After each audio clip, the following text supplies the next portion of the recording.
pain is a silent guest that moves into your house without an invitation. At first, it screams at you from every corner of the room. It breaks your plates, tears your curtains, and shatters your mirrors. But over time, the pain gets quiet. It moves down into the basement of your soul. It hides in the dark corners of your mind. You wake up, you pour your coffee, and you go to work. You smile at strangers. You pretend the world is normal. But the pain is always there, waiting for the right trigger. A certain smell, a familiar street, or a melody carried by the wind. And when that trigger is pulled, the basement door flies open. The pain rushes back upstairs, tearing at your lungs until you can barely breathe. This is a story about a man who lived in that house of pain. A man who lost his entire world in a single night. A man who was thrown into a concrete cage for a crime he never committed. But the universe has a strange way of balancing the scales, because sometimes the darkest storms bring the most unexpected miracles. David was a dedicated paramedic living in the bustling heart of Chicago. He spent his nights pulling people from the wreckage of their lives. He stopped bleeding, restarted hearts, and offered comfort in the back of a speeding ambulance. But his own life was far from perfect. He was married to a woman named Chloe. She was beautiful, vibrant, and completely obsessed with the lifestyle David could never afford. They had a daughter named Lily, a bright-eyed 5-year-old who was the absolute centre of David's universe. David's mother, Martha, never trusted Chloe. She always said the woman had a heart made of cold glass. The tension in the house was unbearable. Then tragedy struck. Chloe took a solo trip to Miami, claiming she needed space. 3 days later, the Florida Coast Guard called. Chloe had gone swimming during a nasty storm. The riptide pulled her out to sea. They never found her body. David was completely shattered. He buried his grief under double shifts and focused entirely on raising Lily. He tried to be both a father and a mother. He bought her ice cream, read her bedtime stories, and sang her a special country lullaby about a magic mountain. He promised his little girl that he would never let anything bad happen to her. He had no idea that the real nightmare had not even begun. The tyres of David's old SUV crunched over the gravel as they drove deep into the remote forests of northern Wisconsin. The city of Chicago was hundreds of miles behind them. Here, the air was thick with the scent of damp pine needles and fresh earth. The towering evergreen trees created a dark green canopy that blocked out the afternoon sun. David glanced in the rearview mirror. Lily was sitting in her car seat, hugging a faded stuffed rabbit. She was staring out the window with wide, curious eyes. It had been a rough year for the little girl. The sudden disappearance of her mother had left a deep void in her heart. David wanted to give her a weekend of pure joy. He wanted her to catch her first fish, roast marshmallows over an open fire, and sleep under a blanket of stars. He turned the steering wheel, guiding the heavy vehicle down a narrow dirt trail that led straight to Blackwood Lake. The water came into view, shimmering like a sheet of dark glass. There was not another human being for miles. The isolation was meant to be peaceful. It was meant to be a healing retreat for a broken father and his fragile daughter. David parked the car near the water edge. He took a deep breath, letting the cool forest air fill his tired lungs. He turned around and offered Lily a warm, reassuring smile. They were finally here, just the two of them, against the quiet beauty of the world. He unbuckled his seatbelt and stepped out into the quiet wilderness. Setting up the campsite took longer than David expected. The wind was picking up, sending a chill through the dense forest. David hammered the metal stakes into the hard ground, securing the large canvas tent. Lily ran around the perimeter, picking up dry twigs and pine cones. Her laughter echoed across the still water of the lake. It was the most beautiful sound David had ever heard. It was a sound that chased away the dark shadows in his mind. He built a small fire ring out of smooth river stones. Soon, a bright orange flame was crackling in the centre of their camp. The smell of wood smoke wrapped around them like a warm blanket. David pulled 2 folding chairs from the trunk and set them up near the heat. The sun was beginning to dip below the tree line. The sky exploded into violent shades of crimson and deep purple. The shadows grew longer, stretching across the dirt like long, dark fingers. David felt a strange heaviness in the air. The birds had stopped singing. Even the crickets were completely silent. It was as if the forest was holding its breath. But he pushed that uneasy feeling aside. He was just tired from the long drive. He opened a cooler and pulled out a package of hot dogs. He placed them on long wooden sticks and handed one to his daughter. They sat together in the fading light, watching the flames dance. David felt a profound sense of gratitude. Despite all the pain, he still had his little girl. The fire popped and hissed, sending tiny orange sparks floating up into the dark sky. Lily was chewing on a burnt marshmallow, getting sticky sugar all over her cheeks. She looked up at David with big, innocent eyes. The dancing firelight cast soft shadows across her small face. She asked a question that made David's heart clench. She asked if Mommy was watching them from heaven. David swallowed hard. The lump in his throat felt like a heavy stone. He reached over and wiped a smudge of ash from her chin. He told her that her mother loved her very much and that she was always with her in spirit. Lily nodded slowly, seeming to accept the answer. But there was a sadness in her gaze that David could not fix. To lighten the mood, David started humming their favourite song. It was an old folk tune called Big Rock Candy Mountain. He used to sing it to her every single night when she was a baby. Lily immediately perked up. She smiled and started singing along in her sweet, high-pitched voice. They sang about lemonade springs and peppermint trees. They laughed out loud, their voices breaking the heavy silence of the forest. The moment was absolutely perfect. It was a memory David wanted to freeze in time forever. But as the song ended, David suddenly felt an overwhelming wave of exhaustion hit him. It was not normal tiredness. His limbs felt like they were made of solid lead. His eyelids grew incredibly heavy. He shook his head, trying to clear the sudden fog in his brain. David could barely keep his eyes open. He told Lily it was time for bed. His voice sounded thick and slurred, even to his own ears. He stumbled slightly as he stood up from the folding chair. The world around him seemed to spin out of control. He managed to guide Lily into the tent. He zipped up her sleeping bag and kissed her warm forehead. She murmured a sleepy goodnight and closed her eyes.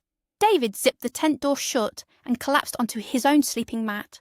The darkness inside the tent felt suffocating. The exhaustion pulling him down was completely unnatural. As a paramedic, he knew what extreme fatigue felt like. This was different. This felt chemical. This felt like his brain was shutting down against his will. He tried to lift his arm, but it refused to move. He tried to call out to Lily, but his vocal cords were paralyzed. The sounds of the forest outside began to fade away. The crackling fire became a distant, muffled hum. A deep, heavy blackness swallowed him whole. He sank into a bottomless sleep, completely defenseless. In the darkest hour of the night, something moved outside the tent.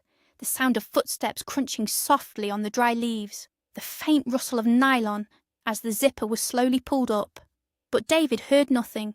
He was trapped in a deep, dark void, completely unaware that his entire life was being stolen away from him in the middle of the quiet woods. The nightmare was terrifying. David dreamt he was drowning in a vast black ocean. The water was freezing cold, pulling him down by his ankles. He could see a faint light at the surface, but no matter how hard he kicked, he could not reach it. He was suffocating. His lungs burned for oxygen. Then a sharp, piercing sound cut through the water. It was the sound of a crow screaming. David's eyes snapped open. The bright, blinding morning sunlight was hitting him directly in the face. His head was pounding with a vicious, agonizing headache. His mouth felt like it was stuffed with dry cotton. He slowly sat up, groaning in pain. The air inside the tent was hot and stifling. He rubbed his eyes, trying to make sense of his surroundings. He looked at his watch. It was past noon. Panic immediately flooded his chest. How could he have slept for more than 12 hours? He turned his head quickly to the right. Lily's sleeping bag was unzipped and completely empty. David's heart stopped beating for a full second. He called her name, his voice raspy and weak. There was no answer. He pushed himself off the mat and frantically tore open the tent flap. The campsite was abandoned. The fire ring was filled with cold grey ashes. The folding chairs were exactly where they left them, but Lily was nowhere to be seen. The forest was eerily quiet. David stumbled out of the tent, his bare feet hitting the hard dirt. A cold sweat broke out across his forehead. David began to run. He sprinted toward the edge of the lake, screaming Lily's name until his throat felt raw and bleeding. The water was completely still, reflecting the bright blue sky above. He spun around, staring at the dense wall of trees. Every shadow looked like a small child. Every rustle of the wind sounded like a cry for help. He plunged into the woods, ignoring the sharp branches that whipped across his face and tore at his skin. He searched behind massive oak trees. He looked beneath thick bushes. He ran until his lungs felt like they were on fire. The sheer terror gripping his soul was indescribable. This was his little girl, his reason for breathing. He stumbled over an exposed tree root and fell hard to the ground, scraping his hands on the rough rocks. He scrambled back to his feet, ignoring the blood dripping from his palms. He ran back to the campsite and grabbed his cell phone from the dashboard of his car. His hands were shaking so violently he could barely unlock the screen. He dialed emergency services. The operator answered, her voice calm and steady. David could barely form the words. He told her his daughter was missing. He told her they were at Blackwood Lake. The operator told him to stay exactly where he was. The police were on their way. David dropped the phone on the dirt. He fell to his knees and buried his face in his hands. He let out a gut-wrenching sob that echoed across the empty water. Within an hour, the remote campsite was swarming with flashing red and blue lights. Sheriff deputies in heavy boots marched through the brush. A search and rescue team arrived with tracking dogs. The dogs barked loudly, pulling at their leashes as they sniffed the ground around the tent. David sat on the bump of an ambulance, a thick wool blanket wrapped around his trembling shoulders. A paramedic checked his vitals, shining a bright penlight into his dilated pupils. The local sheriff, a tall man with a stern face, walked over with a plastic evidence bag in his hand. Inside the clear plastic was a small pink canvas sneaker. It was completely soaked in dark mud. David recognized it instantly. It was the shoe Lily had been wearing the day before. The sheriff pointed toward the steep, muddy bank on the far side of the lake. That was where the dogs found it, right at the edge of the deep water. The implication hung in the air like a heavy executioner's axe. The sheriff asked David if Lily knew how to swim. David shook his head, tears streaming down his face. He told them she was terrified of the water. She would never go near it alone. The sheriff looked at David with cold, calculating eyes. He signaled to the dive team waiting by the boats. The men in black wetsuits plunged into the freezing lake. David watched them disappear under the surface. Every second they were underwater felt like a physical blow to his chest. The dive team searched the murky depths of the lake for 6 agonizing hours. They found nothing. The bottom was thick with dangerous weeds and sunken logs. As the sun began to set again, the sheriff approached David. His tone was no longer sympathetic. It was sharp and accusatory. He asked David to come down to the station to make a formal statement. David agreed immediately. He wanted to help in any way possible. They drove, in silence. The interrogation room in the small-town police department was freezing cold. The walls were painted a dull, depressing grey. A single fluorescent light buzzed loudly overhead. The sheriff sat across a metal table, staring intensely at David. He asked David exactly what happened the night before. David explained the campfire, the marshmallows, and the sudden, overwhelming exhaustion. He explained how he slept past noon. The sheriff slammed a thick folder onto the metal table. He told David that the search dogs did not pick up any scent leading away from the lake. The only tracks in the mud belonged to David's heavy boots. The sheriff leaned forward, resting his thick arms on the table. He asked David if he resented being a single father. He asked if Lily was a burden after his wife passed away.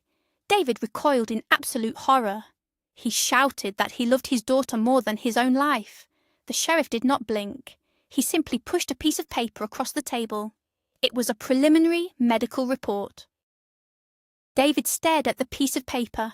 The black letters seemed to blur and dance in front of his eyes. It was the result of the blood test the paramedics had drawn at the scene. The toxicology screen showed massive levels of a powerful prescription-grade sedative in David's bloodstream. It was a medication commonly used in emergency rooms to put aggressive patients to sleep. David was a paramedic. He had access to those exact drugs every single day at work. The sheriff crossed his arms. He painted a gruesome picture. He suggested that David, exhausted from single parenthood, drugged himself and his daughter. He suggested that in a state of reckless intoxication, David let his little girl wander into the dark, freezing lake. David slammed his fist on the metal table. He screamed that it was a lie. He screamed that he never took that drug, that someone must have slipped it into his drink. The sheriff just shook his head. He looked at David with pure disgust. The door opened, and 2 armed deputies walked into the small room. The sheriff stood up and read David his Miranda rights. The cold, heavy steel of the handcuffs snapped tightly around David's wrists. The metal bit deep into his skin. He was being arrested for involuntary manslaughter and severe child endangerment. As they marched him down the long hallway toward the holding cells, David felt his mind fracturing. His daughter was gone, and the world believed he was the monster who killed her. The trial was a terrifying blur of legal jargon and hostile faces. The prosecution painted David as a stressed, broken man who snapped under the pressure of losing his wife. They brought in his former co-workers from the ambulance depot. The co-workers testified that David had been depressed, distant, and overworked. They confirmed he had easy access to the exact sedatives found in his blood.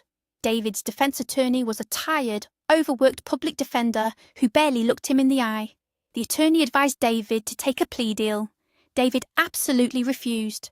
He would never admit to harming his precious Lily. But his defiance did not save him. The jury deliberated for less than 6 hours.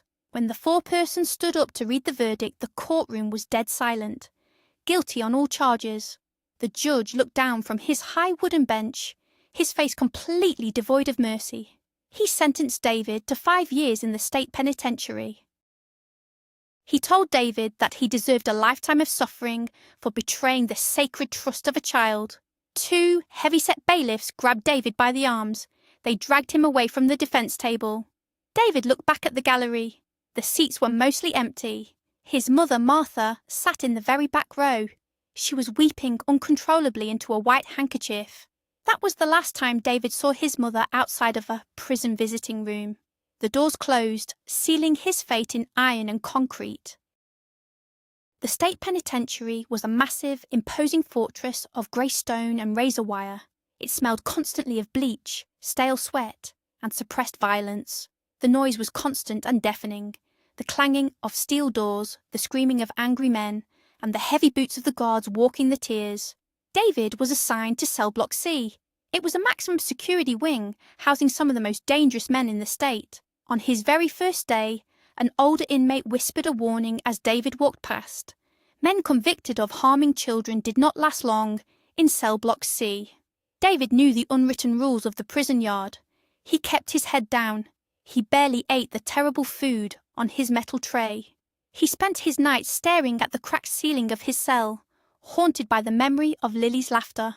But trouble finds everyone in the penitentiary. During his second week, 3 massive inmates cornered him in the recreation yard. They had read his file. They knew what he was accused of.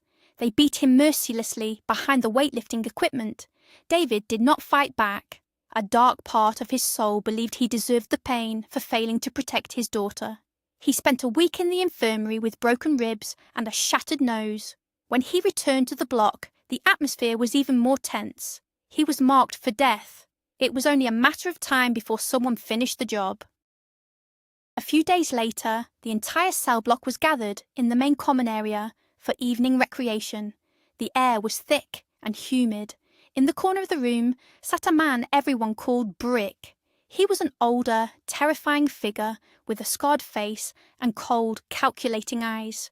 Brick was a high-ranking enforcer for a major crime syndicate. He ran the prison economy. He decided who ate, who got protection, and who bled. Suddenly, Brick dropped his deck of cards. He clutched his chest with both hands. His face turned a dangerous shade of purple. He gasped for air, his eyes rolling back into his head. He collapsed violently onto the hard concrete floor, knocking over a heavy metal table. The inmates panicked, scattering away from the dying boss. The guards in the observation tower blew their whistles, but it would take them minutes to unlock the heavy security gates. David did not think. His paramedic instincts, dormant for months, suddenly kicked in. He pushed through the crowd of terrified criminals. He dropped to his knees beside the massive man. Brick had no pulse. He was in full cardiac arrest. One of Brick's massive lieutenants pulled a sharpened toothbrush from his waistband and pressed it against David's throat. He threatened to kill David if he touched the boss. David ignored the blade pressing into his skin. He tilted Brick's head back and began chest compressions. David pumped Brick's chest with rhythmic, brutal force. He counted out loud, pushing hard enough to crack the man's sternum. The lieutenant hovered over him, the makeshift blade trembling in his hand. The seconds ticked by like hours. David delivered 2 rescue breaths and resumed the compressions. Sweat poured down his face, stinging his eyes. His broken ribs screamed in agony with every downward thrust. Finally, the heavy steel doors clanged open. A team of guards rushed in with a medical cart. But before they could even reach the circle of men, Brick suddenly gasped loudly. His chest heaved. He coughed up a mixture of saliva and blood, taking massive, greedy gulps of oxygen. His pulse had returned. The guards quickly loaded him onto a stretcher and wheeled him out to the prison hospital. David remained kneeling on the concrete, gasping for his own breath. His hands were shaking uncontrollably. The massive lieutenant stared down at David. He slowly lowered the sharpened toothbrush and tucked it back into his pants. He gave David a slow, respectful nod before walking away. The next morning, David found a brand new pack of cigarettes and an extra blanket on his narrow cot. A clear message from the syndicate. The paramedic had saved the boss. From that moment on, David was untouchable. Nobody dared to look at him the wrong way. He had earned his survival in the darkest place on earth. The next 4 years passed in a monotonous, soul-crushing blur. Brick returned to the block a month later. He pulled David aside in the yard. The mobster had a raspy voice from the breathing tube. He told David that he owed him a massive debt. A life for a life. He promised that if David ever needed a favour on the outside, he only had to ask. David thanked him quietly but said he did not plan on associating with criminals once he got out. Brick just chuckled, a dark, rumbling sound. He told David that the outside world could be far more vicious than any prison block. David spent his remaining time working in the prison library. He read countless medical journals trying to keep his mind sharp. He stopped writing letters to the outside world. His mother, Martha, had passed away during his 2nd year of incarceration. The warden informed him of her heart attack on a rainy Tuesday morning. David was not allowed to attend the funeral. He grieved alone in his small, damp cell. The loss of his mother severed his final tie to his old life. When his release date finally arrived, David walked out the heavy steel gates, carrying nothing but a small cardboard box of personal items. He wore an ill-fitting grey suit the state provided. The sun was shining brightly, but David felt completely empty inside. He was a free man, but he had absolutely nowhere to go. David took a Greyhound bus back to his old neighbourhood in Chicago. The city felt loud, chaotic, and completely alien. The towering glass skyscrapers and the roaring traffic overwhelmed his senses. He walked the familiar streets, heading toward the small brick house where he grew up. It was the house his mother owned, the only inheritance he had left. As he approached the property, he stopped dead in his tracks. The lawn was perfectly manicured. There was a brand new minivan parked in the driveway. A wooden swing set sat in the backyard. David walked up the concrete path and knocked on the freshly painted front door. A stranger answered. It was a middle-aged man holding a coffee mug. David asked what he was doing in his mother's house. The man frowned, completely confused. He explained that he bought the house from a bank 2 years ago. David's stomach dropped. He went to the local county clerk's office and pulled the property records. It was a devastating revelation. Before her death, Martha had been targeted by a predatory lending company. They convinced the grieving, vulnerable woman to sign a reverse mortgage with impossible terms. When she died, the company seized the house entirely.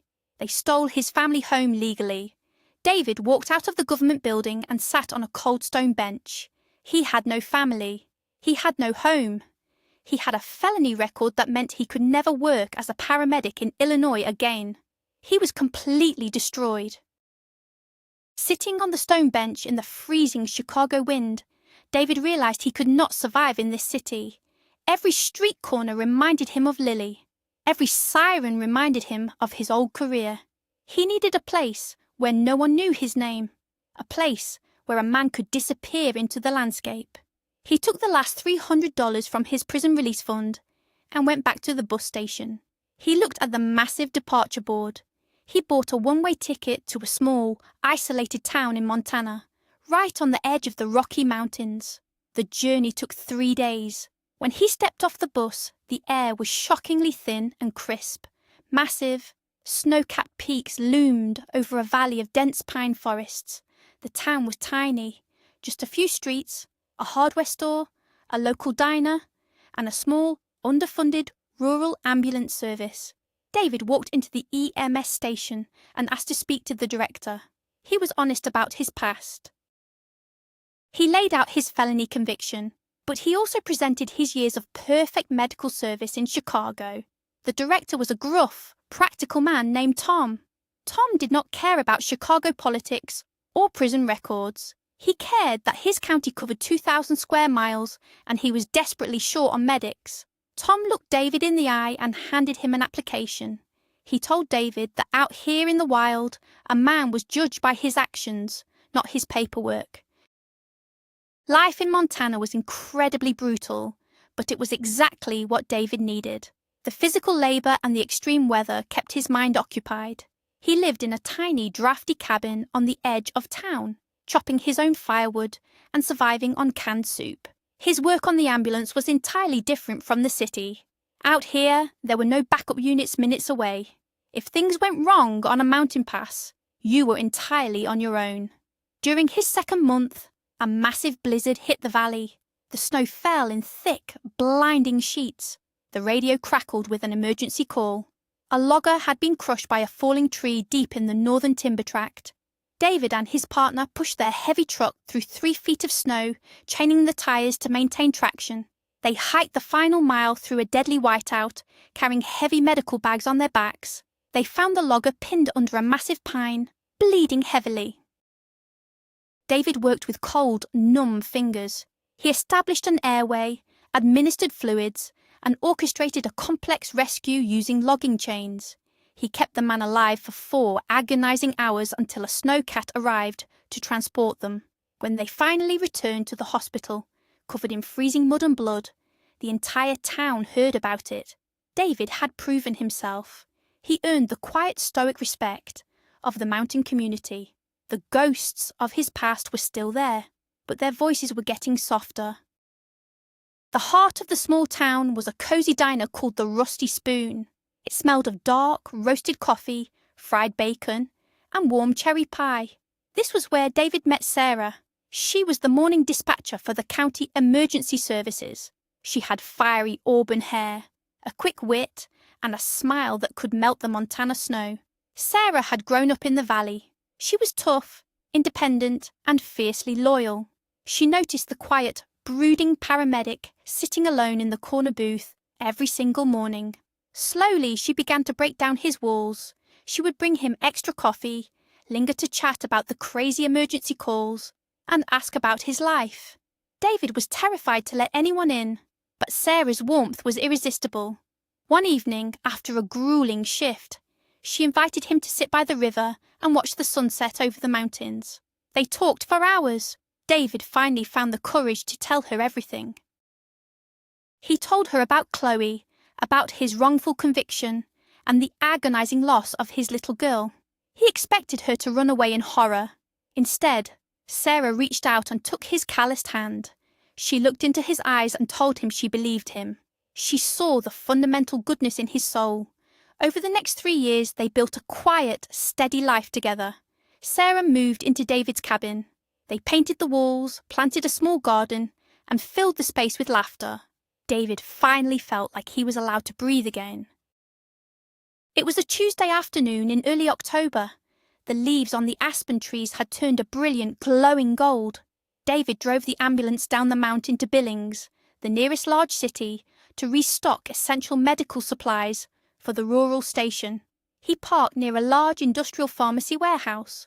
The city felt strange after so much time in the quiet wilderness. As he was loading heavy boxes of saline into the back of the truck, the sharp, unmistakable crack of gunfire echoed down the alley. 3 rapid shots. Then the squeal of tires as a dark sedan sped away, peeling rubber on the asphalt. David's instincts took over instantly. He dropped the box and sprinted down the alley, his heavy boots pounding the pavement. A man was lying face down near a row of dumpsters. A pool of dark red blood was expanding rapidly across the concrete. David dropped to his knees and rolled the victim over. He pulled his trauma shears and ripped open the man's expensive wool coat. 3 bullet holes in the abdomen, massive internal bleeding. David applied immediate pressure, shouting into his radio for local city backup. Then he looked at the victim's face. Time seemed to stop completely. Despite the grey hair and the deep wrinkles of age, David recognized the scarred face immediately. It was Brick, the mob boss from the state penitentiary, the man whose life David had saved on a cold concrete floor years ago. Brick was coughing violently, his lungs filling with fluid. His cold, dark eyes focused on David. A bloody, horrific smile stretched across his pale face. He reached up with a trembling hand and grabbed the collar of David's uniform shirt. His grip was surprisingly strong. He whispered David's name, his voice a wet, rattling gasp. David told him to hold on, pressing thick gauze into the gunshot wounds. He promised that the city paramedics were just a minute away, but Brick shook his head slowly. He knew he was dying. The bullet had torn through his liver and spleen. He pulled David closer, forcing the paramedic to lean down until their faces were inches apart. Brick choked on a mouthful of blood and whispered his final words. He told David that he owed him a debt. He told David he spent the last few years looking into his past, trying to find out who set up the paramedic that saved his life. The mobster's eyes widened with intense urgency. He told David that his wife Chloe was not dead. She never drowned in Miami. She had faked the entire accident with the help of a wealthy lover. Brick coughed again, his grip weakening. He whispered that Chloe was the one who took Lily from the campsite. She paid off a dirty cop to alter the toxicology report. Brick released David's collar and fell back against the concrete. His chest stopped moving, his eyes fixed on the grey sky above. The sirens wailed in the distance, but David could not hear them. The world was spinning out of control. David drove the long highway back to the mountain valley in a state of absolute shock. The steering wheel was gripped so tightly, his knuckles were completely white. The rhythmic hum of the tires on the asphalt sounded like a mocking heartbeat. Chloe was alive. The woman he had mourned, the mother of his child, had orchestrated his absolute destruction. She had stolen his daughter, framed him for an unspeakable crime, and sent him to rot in a maximum security prison. Why? The question hammered against his skull like a steel piston. Was it for a new life? Was it for money? The sheer, calculating evil of it was too massive to comprehend. When he finally reached the small cabin, Sarah was waiting on the porch. She took one look at his pale, stricken face and knew something catastrophic had happened. David sat at the kitchen table and repeated Brick's dying words. His voice was hollow, devoid of any emotion. Sarah stood behind him, wrapping her arms around his broad shoulders. She did not question the logic. She felt his profound pain. She told him they needed to hire a private investigator. They needed to find out if the mobster was telling the truth or just hallucinating in his final moments. But deep down, David felt a terrifying certainty. The pieces of the puzzle suddenly fit together. The unnatural sleep at the campsite, the lack of tracks in the mud, the swiftness of his conviction. It was all a perfectly designed trap. A week later, while the private investigator was running deep background checks on Chloe's past, David was back on shift. He needed the routine to keep from completely losing his mind. The dispatch radio crackled to life. It was a non-emergency transfer call. A young girl at a state-run foster home on the other side of the county had fallen from a climbing structure and broken her wrist. David and his partner drove the ambulance up the winding mountain road to the facility. It was a large, utilitarian brick building surrounded by a high chain-link fence. The place felt institutional and cold. Inside, the hallway smelled strongly of industrial floor wax and boiled cabbage. The director of the home, an exhausted woman named Mrs. Higgins, met them at the front desk. She led them down a long, dimly lit corridor toward the infirmary. David carried his heavy orange medical bag over his shoulder. The environment was depressing. The walls were decorated with faded, peeling posters meant to inspire the forgotten children. As they walked past an open courtyard door, a gentle breeze swept through the hallway, and with the breeze came a sound that froze the blood in David's veins. It was a melody. Someone was humming a tune outside, a very specific, distinct tune. It was the melody of Big Rock Candy Mountain. David stopped dead in his tracks. His partner looked back, confused. The medical bag slipped from David's shoulder and crashed loudly onto the linoleum floor. David completely ignored his partner's questions. He turned and pushed open the heavy glass door, leading out to the courtyard. His heart was hammering him against his ribs like a trapped bird. The bright afternoon sunlight blinded him for a second. The courtyard was a small, fenced-in square of dry grass and a few dying flower beds. Standing near a rusted metal bench was a girl. She looked to be about 12 years old. She was holding a green plastic watering can, pouring water onto a patch of wilted daisies. She had long, tangled blonde hair and was wearing a faded denim jacket that was 2 sizes too big, and she was humming that song. David took a slow, trembling step forward. The gravel crunched under his boots. The girl stopped humming and turned around. David felt all the air leave his lungs. He felt like he had been struck by a bolt of lightning.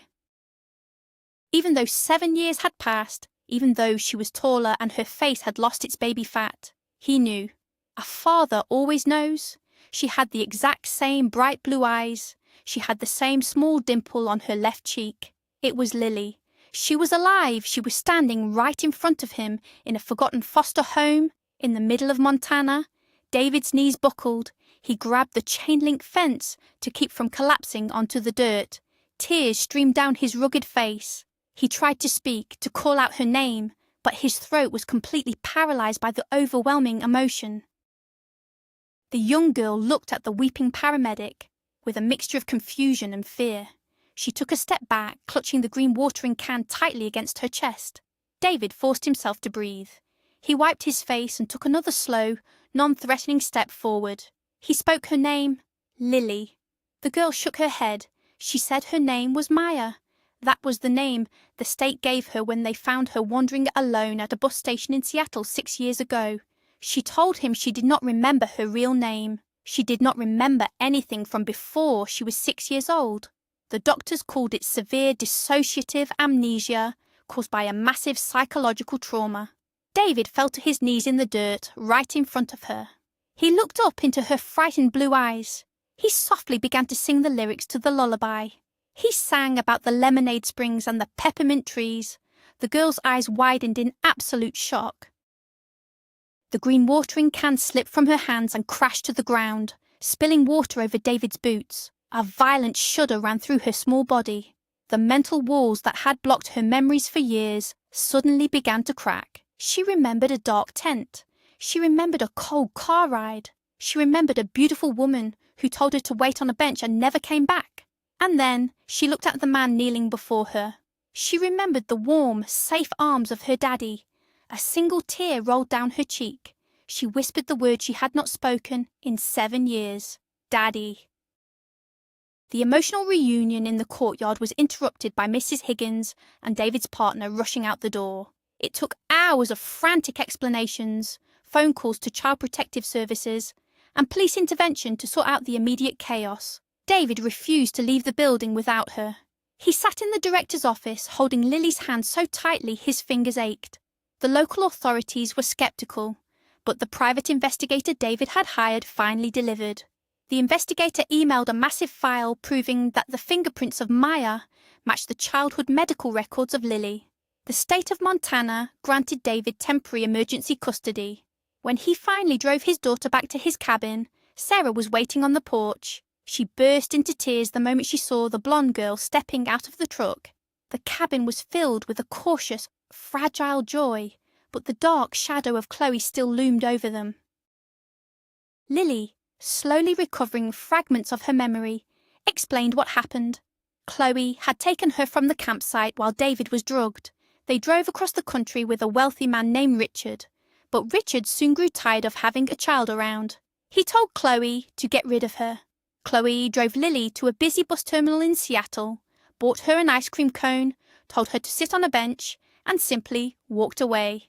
The betrayal was so horrifying that David felt a cold, murderous rage building in his chest. He had to find Chloe. The private investigator followed the money trail. Richard, the wealthy lover, had been indicted for massive corporate fraud 3 years ago and committed suicide in a federal holding cell. Without his money and protection, Chloe's glamorous new life had collapsed instantly. The investigator tracked her last known aliases through a series of evictions and minor drug arrests along the Pacific Northwest. David left Lily in Sarah's loving care and drove straight to Seattle. The city was drowning in a cold, relentless rain. He drove to the address the investigator provided. It was a grim, depressing encampment under a massive concrete highway overpass. Tents made of blue tarps flapped violently in the wind. The smell of garbage and damp decay was overpowering. David walked through the mud, his eyes scanning the desperate faces of the homeless addicts. He finally found her sitting on a sodden mattress near a burning trash can. She was completely unrecognizable. The beautiful, vibrant woman he had married was gone. Chloe was painfully thin, her skin grey and covered in sores. Her blonde hair was matted and filthy. She looked up at David through hollow, dead eyes. She did not run. She did not scream. She simply coughed a wet, rattling cough and stared at the man whose life she had intentionally destroyed. The rain beat down heavily on the concrete above them, masking the sounds of the chaotic city. David stood over her, feeling absolutely nothing but profound pity and disgust. David demanded the truth. He pulled a small digital recorder from his jacket pocket and set it on a wooden crate. Chloe let out a dry, hacking laugh that turned into a violent coughing fit. She told him everything, her voice laced with bitterness and regret. She admitted to staging her own drowning because she wanted Richard's money without the messy complication of a divorce. She admitted to sneaking into the Wisconsin campsite and slipping the powerful sedative into David's water bottle.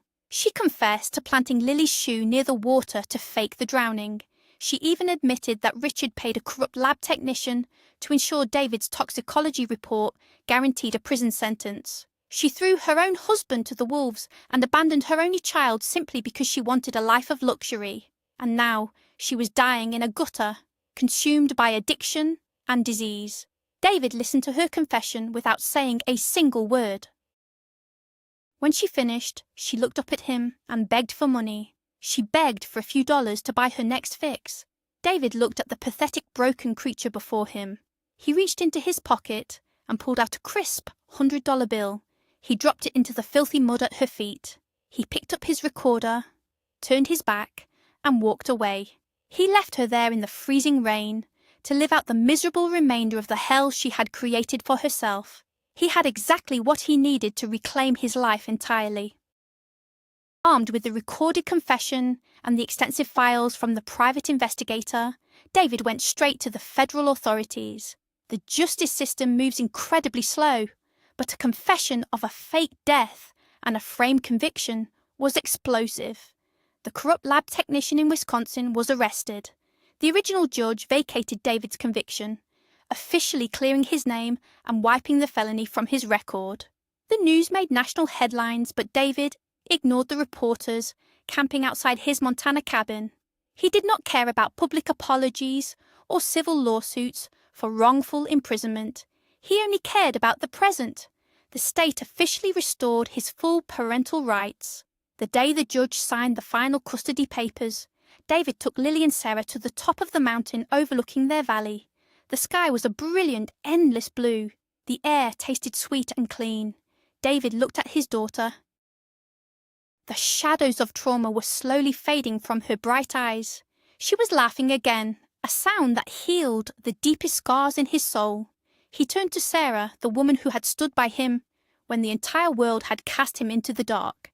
He pulled a small velvet box from his jacket pocket. He got down on one knee in the tall mountain grass. Sarah gasped, tears instantly welling in her eyes. Lily clapped her hands in pure delight. The ring was simple, but it represented a promise of unbreakable loyalty. Sarah said yes before David could even finish the question. A year later, the harsh Montana winter gave way to a vibrant, blooming spring. With the massive settlement money David received from the state of Wisconsin for his wrongful conviction, he bought a massive plot of land by the river. He did not hire contractors. He built their new home with his own 2 hands, framing the walls and laying the hardwood floors. It was a sprawling, beautiful log cabin with massive glass windows facing the snow-capped peaks. He returned to his passion, becoming the head of the county EMS department, using his settlement to buy new ambulances and advanced life-saving equipment for the rural community. Lily was thriving in the local school, her past trauma fading into a distant memory. She spent her weekends riding horses and exploring the woods with her father. Sarah gave birth to a baby boy in late April. They named him Thomas, after the EMS director, who gave David a chance when nobody else would. The house was filled with warmth, the smell of fresh-baked bread, and the constant sound of children laughing. The dark basement where David's pain used to hide was completely sealed off. He no longer woke up drowning in cold water. He woke up to the golden sunlight streaming through the windows and the soft breathing of his wife beside him. The universe had taken everything from him, but it had given back something far more beautiful and resilient. They were a family forged in the hottest fires, and absolutely nothing could break them. Sometimes, late at night, David steps out onto the wide wooden porch of their cabin.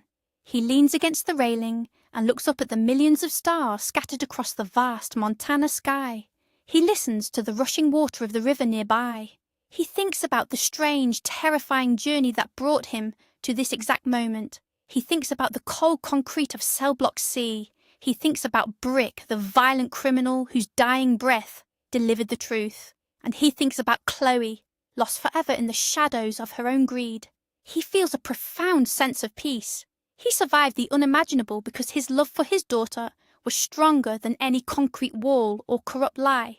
The pain is finally gone. It has been replaced by an overwhelming, protective gratitude.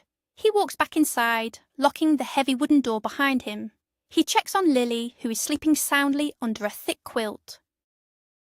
He softly hums the tune of Big Rock Candy Mountain, kissing her forehead. He checks on little Thomas in his crib. He climbs into bed next to Sarah, wrapping his strong arm around her waist. He closes his eyes, ready to face whatever the next day brings, because he knows that no matter how dark the night gets, the sun will always rise over the mountains. The storm is finally over. The long, agonizing nightmare has ended, leaving behind a life that is beautiful, complete, and infinitely precious. The darkest nights often lead to the brightest dawns. David's harrowing journey proves that the human spirit, driven by the pure, unconditional love of a parent, can endure the most devastating betrayals. He walked through hell, survived the shadows of a prison cell, and fought his way back to the light to reclaim his daughter. True justice is not always found in a courtroom. Sometimes it is found in the quiet peace of a mountain cabin, surrounded by the people who love you. If this story of resilience, betrayal, and ultimate redemption touched your heart, please leave a like, subscribe to our channel, and share your thoughts in the comments. What would you have done if you were in David's shoes? Let us know below, and thank you for watching.